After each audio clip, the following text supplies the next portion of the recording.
Hello guys, तो जैसा कि हम देख रहे हैं कि आरबीआई के द्वारा एक रिपोर्ट जारी किया गया है जिसमें कि फॉरेन करेंसी डिपॉजिट पे एनआरआईज़ को 20% तक का रिटर्न मिल रहा है।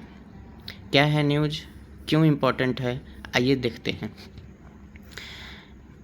न्यूज़ एक्चुअली में है क्या? न्यूज़ एक्चुअली में ये है कि जो हमारे देश के लोग बाहर विदेशों में रहते हैं वो यहाँ के बैंकों में वहाँ की करेंसी डिपॉजिट करते हैं, जैसे कि डॉलर में, यूरो में, जापानीज येन में। जिस भी देश में रहते हैं वहाँ की करेंसी यहाँ की बैंकों में डिपॉजिट करते हैं। अब आरबीआई के द्वारा बोला गया है कि उनके डिपॉजिट पे उन्हें 20% तक का इंटरेस्ट रेट मिलेगा। प्रीलिम्स पर्सपेक्टिव से ये कैसे इम्पोर्टेंट है ये जानते हैं। अब बात ये है कि एनआरआईज़ होते क्या हैं और कौन है ये एनआरआईज़ और क्यों इन्हें मिल रहा है। एक्चुअली में जो हमारे देश के ही लोग विदेशों में रहते हैं उन्हें एनआरआईज़ बोला जाता है, या बहुत सारे लोग होते हैं जो ओवरसीज कार्ड होल्डर्स होते हैं, यानी कि बाहर में ही रहते हैं और विदेश में ही रहते हैं और वो कार्ड होल्ड करते हैं, जो ओवरसीज कार्ड होल्डर्स होते हैं। और यहाँ आरबीआई ने ऐसा किया क्यों?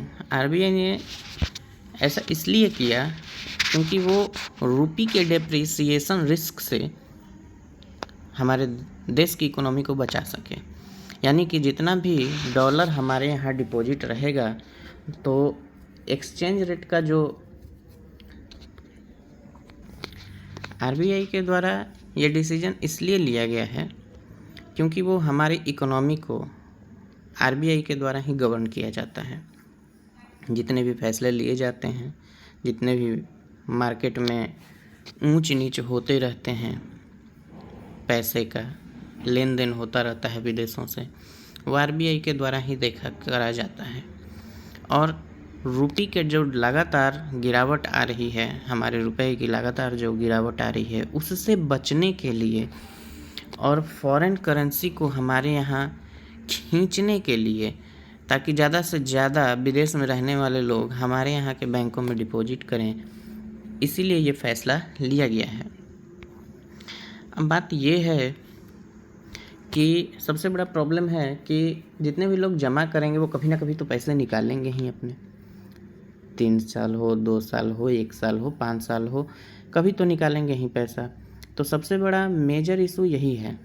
दूसरा रिस्क ये है कि बैंक को हायर रेट इंटरेस्ट पे करना पड़ेगा। और ये न्यूज़ में है क्यों भाई? न्यूज़ में आने का आखिर कारण क्या है? ठीक है, 20% बढ़ाएं, 25% बढ़ाएं, 10% बढ़ाएं, न्यूज़ में क्यों है?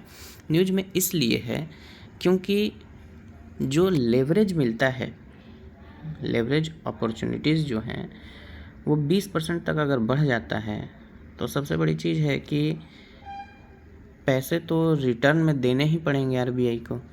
जब उनकी मैच्योरिटी फुल हो जाएगी, चाहे वो 1 साल में हो, 2 साल में हो, जब भी वो पैसा निकालें अपना, तो 20% के इंटरेस्ट रेट से जब वो निकालेंगे तो जाहिर सी बात है कि पैसे तो ज़्यादा जाएंगे हमारे देश के। अब देख ही रहे हैं कि $1 का कीमत 100 रुपये के करीब हो गया है। अब मान लीजिए कि उस टाइम पे जब वो निकालें तो हो सकता है कि वो 110 रुपये हो जाएं, तो उस पर ज़्यादा इंटरेस्ट मिलेगा, हमारे देश का ज़्यादा करेंसी निकल जाएगा, ज़्यादा पैसे निकल जाएंगे। तो इससे बचने के लिए, बैंकों की सुरक्षा के लिए आरबीआई ने ये बोला है कि ये हम अपने हिसाब से इसको लेवरेज को कंट्रोल करेंगे। अब ये जीएस मेंस जो होता है यूपीएससी का, उसमें इकोनॉमिक्स जीएस पेपर 3 के हिसाब से ये रिलेवेंट होगा। कुछ पॉइंट्स हैं जिसे कि हम नोट कर सकते हैं, जैसे कि इस चीज़ का फ़ायदा क्या होगा।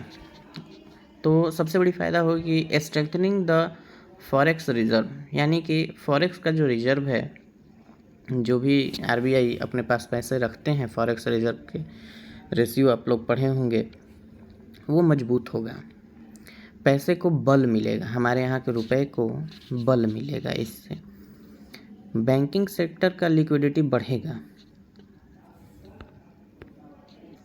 अब इसमें चैलेंजेस क्या क्या हैं? चैलेंजेस सबसे यही है कि शॉर्ट टर्म में काफ़ी ज़्यादा हमारे पास से पैसे चले जाएंगे। अगर 20% का इंटरेस्ट रेट है तो जाहिर सी बात है कि पैसे तुरंत निकल जाएंगे। विड्रॉल रिस्क मैच्योरिटी के बाद रहेगी और कॉस्ट बर्डन आरबीआई पे हेजिंग के वजह से बढ़ जाएगी। हेजिंग का मतलब है कि मान लीजिए कि पैसे जमा किए, उसके बाद 20% के हिसाब से उन्हें देना पड़ेगा। और मान लीजिए कि 100 रुपये चल रहे हैं, $1 की कीमत, हो सकता है कि आने वाले समय में वो 110 रुपये हो जाए। तो 110 रुपये के हिसाब से 10% ये और 20% वो, 30% का हेजिंग देना पड़ेगा आरबीआई को। तो कंक्लूजन हम यही निकाल सकते हैं कि इससे सबसे बड़ी फ़ायदा यही है कि ज़्यादा से ज़्यादा हम फॉरेन करेंसी को अपने यहाँ अट्रैक्ट करें और यहाँ की इकोनॉमी को स्टेबल कर सकें डॉलर के खिलाफ। तो यही न्यूज़ है, आगे देखते रहिए और लाइक एंड सब्सक्राइब कर दीजिएगा दोस्तों। Thank you.